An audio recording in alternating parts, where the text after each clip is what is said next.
Do you like this really hard, averagely long white thing that I got in my pocket? Is that a new product from Donner in your pocket, or are you just happy to see me? Your mom can reach in my pants and turn me on anytime. Will I ever be sponsored again after that? I don't know. Hey everybody, welcome to my Pink Room of Doom. As always, I hope you're doing well. My name is Jonathan.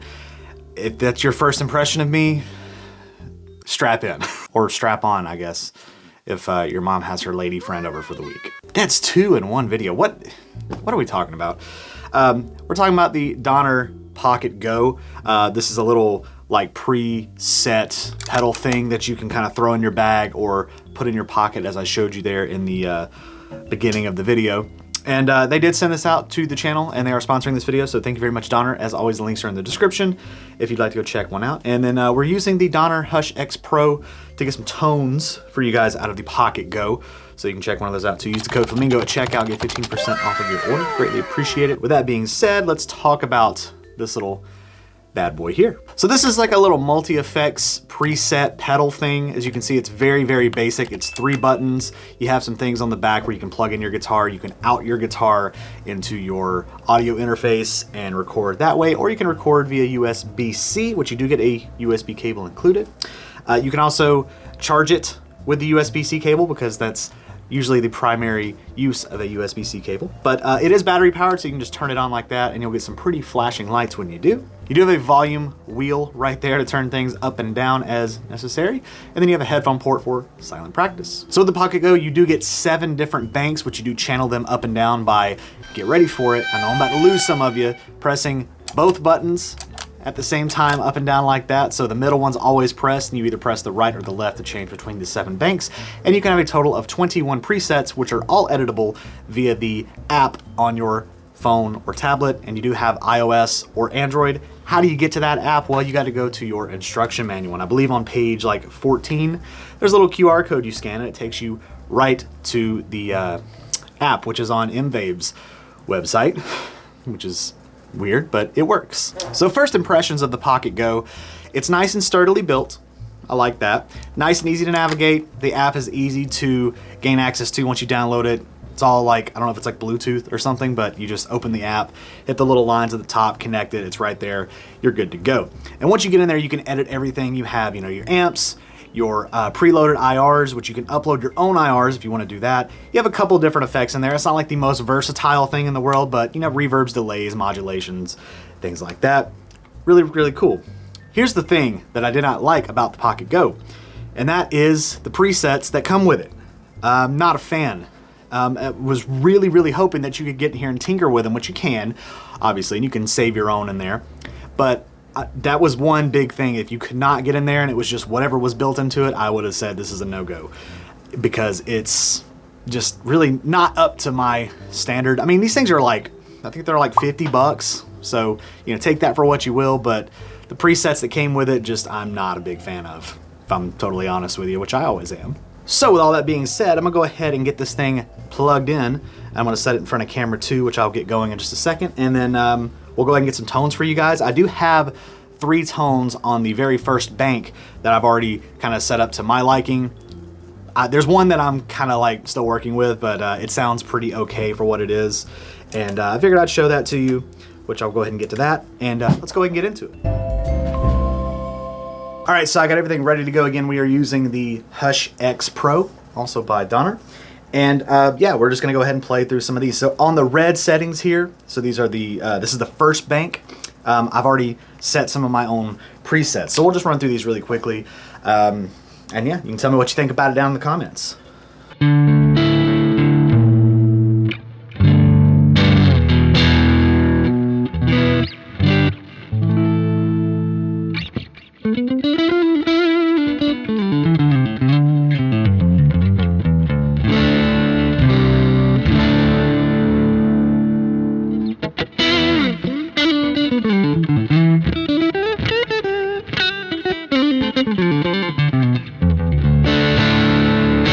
So just like a kind of edge of breakup tone kind of thing with a little bit of reverb. I think there's a little bit of delay on that one.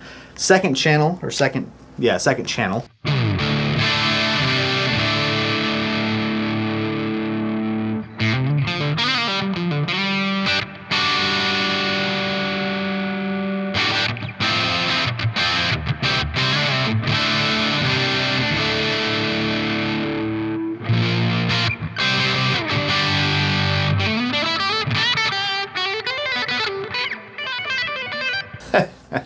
I'm not really warmed up today, but am I ever? So a little more distortion on there. That one sounds okay. It sounds like it needs to go in there and be tweaked a little bit more to get some volume up there. I'm monitoring on my monitors back there. But this one I'm not super duper crazy about yet, but I think the pieces are kind of there.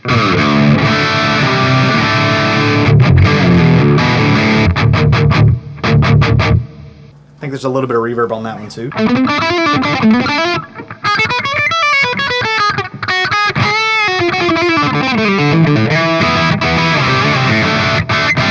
So now that I'm listening to it, it sounds better than what I'm remembering. I think going from that second one to that third one kind of messes me up. But as you can see, you can get some relatively decent tones, and that was with like 5 minutes of fiddling around.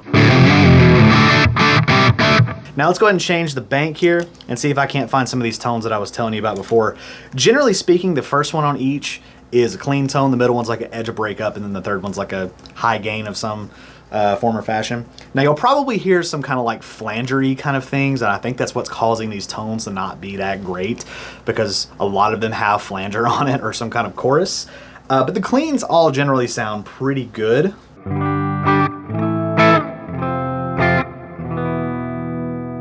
So as you can see there, it sounds pretty good.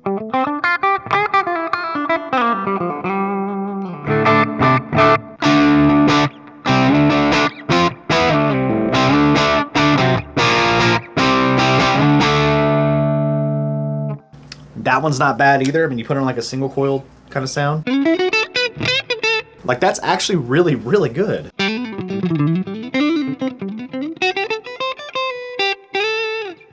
Okay, third channel here. See, that one's a little spiky. Not really in a bad way, just something that I am not really a fan of.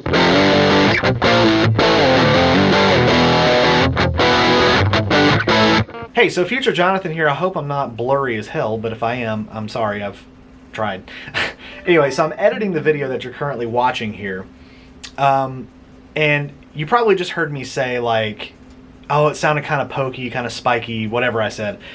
You got to remember that I'm listening to this through these headphones, or not through these headphones, through these studio monitors. Separate note on the headphones, it doesn't really matter what you do. This doesn't sound good with headphones on, so just take that for what you will. But listening back to it as I'm editing the video, the recorded sound from the direct out actually sounds really good, which is strange because I'm listening to the same thing live as I'm recording the video through these same studio monitors. So I don't know if it's like the direct sound immediately doesn't sound that great. I don't know, maybe I'm just missing something, but listening back to it, maybe it's with fresh ears, I don't know. It actually sounds pretty good. So just take that in mind as you continue watching the video. If I say that there's a sound that I don't particularly care for, but it actually sounds pretty good in the video, that's kind of why. Call it a cop-out or whatever you want. I really don't care, but that's just me making a revision, I guess. Call it whatever you want. I really don't care. Back to the video. Maybe in a recording it would sound okay, but it's like one of those, it's like how everybody says Randy Rhoads' tone is bad on like Over the Mountain and Crazy Train, all that kind of stuff. When you hear it isolated, yeah, it's gonna not sound that great, but put it in the context of a mix, and maybe this is one of those examples of where the tone, if it was with bass and everything, like, because the it's there, right? Especially on some of the chuggier kind of things, or like the full chord. So we're not gonna run through all of these, but just there's a lot of reverb there.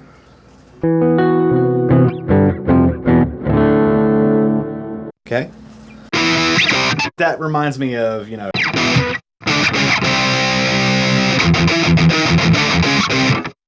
giving like kind of like that Metallica-y kind of, where again, maybe on its own it doesn't sound all that great, but it sounds pretty good in mix. I don't know, hopefully that little part doesn't get this video demonetized. There we go. There's a perfect example of one that I was like, ugh. It's got a lot of like flanger on it with like an IR that just doesn't pair really well with it. Interesting effect. Just not for me.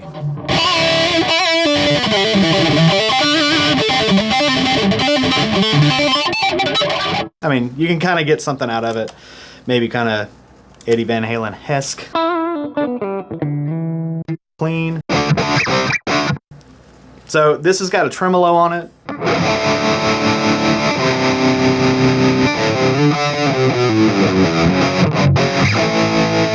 The tone underneath it isn't terrible, but it's something that I would definitely tweak.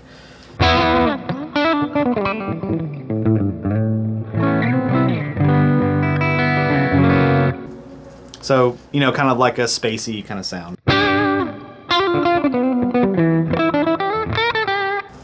So it's, you see that there are some good tones built in there. Maybe I was being a little harsh on it in the beginning, but you know, there are some decent tones in there.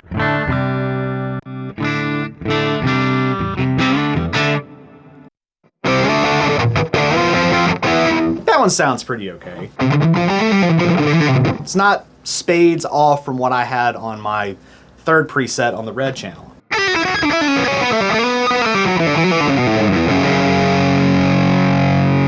I guess we are going through all of them.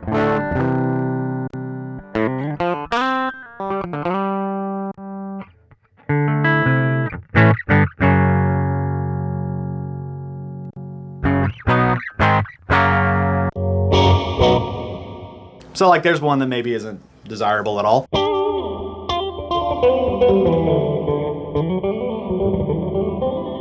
It almost has like a cocked wah sound to it with a bunch of reverb. It's like, it's interesting, but really no practical use, so something you could definitely change. I think the one thing, and now we're back to the red channel. So the one thing that I find with a lot of these kind of units with their own IRs and things built into it is that the IRs generally aren't the best. And for those of you that don't know what the IR is, it's the cab emulation, or the speaker emulation rather. I don't know, I just...